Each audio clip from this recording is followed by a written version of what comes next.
Here's why you play Aulus, the warrior of ferocity, as a jungler.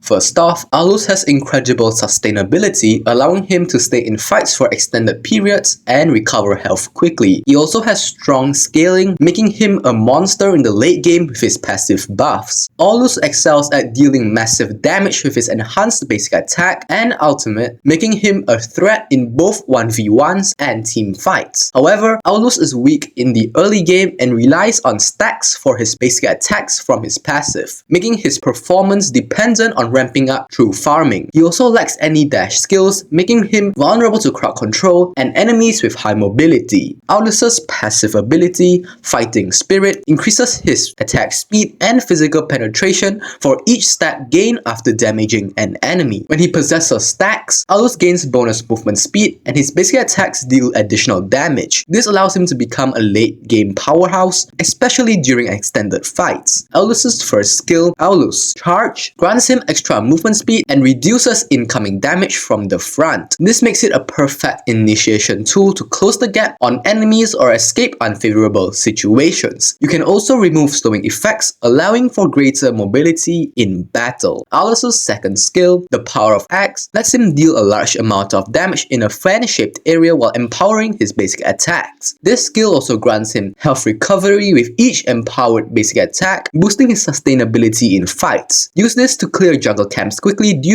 and deal massive burst damage to enemies. Aulus's ultimate, Undying Fury, allows him to enhance his axe with various permanent buffs as the game progresses. Each upgrade increases his damage, range, or physical penetration. When activated, Aulus smashes his axe to the ground, dealing damage in a straight line, slowing enemies, and leaving a burning trail that damages and slows enemies walking through it. This skill is perfect for crowd control and dealing AoE damage in team fights. A basic skill combo for Aulus is to start by using Aulus's first skill to charge into the enemy team, giving you increased movement speed and damage reduction. Once you are close, activate his ultimate to deal heavy damage and slow enemies. Follow up with your second skill to enhance your basic attacks and sustain yourself in fights. Continue dealing damage with empowered basic attacks for high burst and sustainability. Moving on to builds, I usually go Ice Tough Boots, Corrosion Scythe, War Axe, Golden Staff, Oracle, and Immortality. These are the emblems that go along with this build. For battle spells, consider taking Retribution for faster jungle clears and objective control. Aulus performs well against heroes who lack mobility or rely heavily on basic attacks such as Hanabi, Eve, and Gord. His sustained damage and enhanced basic attacks overwhelm these heroes. However, he struggles against heroes with high mobility or strong crowd control such as 1-1 or Franco. Suppression effects can stop Aulus in his tracks, preventing him from dealing his full damage. Heroes who can burst him down quickly also counter him in the early game. You should max second skill for damage and healing, then first skill as a secondary option for mobility, and upgrade ultimate whenever available to gain permanent buffs. When playing Aulus, your focus should be on farming in the early game to reach your late game power spike. Take full advantage of his jungle potential by clearing camps quickly and consistently. In team fights, position yourself wisely, charging in at the right moment to take advantage of his first skill's damage reduction. Try to time his ultimate when multiple enemies are in range, and don't forget that it leaves a burning trail that slows enemies, perfect for controlling the battlefield. Always try to keep a stacks for Fighting Spirit at maximum to gain the full benefits of attack speed and movement speed. Aulus is especially strong when you can sustain yourself in prolonged fights, so focus on keeping your passive active and constantly dishing out damage. Make sure to coordinate with your teammates to make the most out of his crowd control, especially when chaining skills with AoE heroes.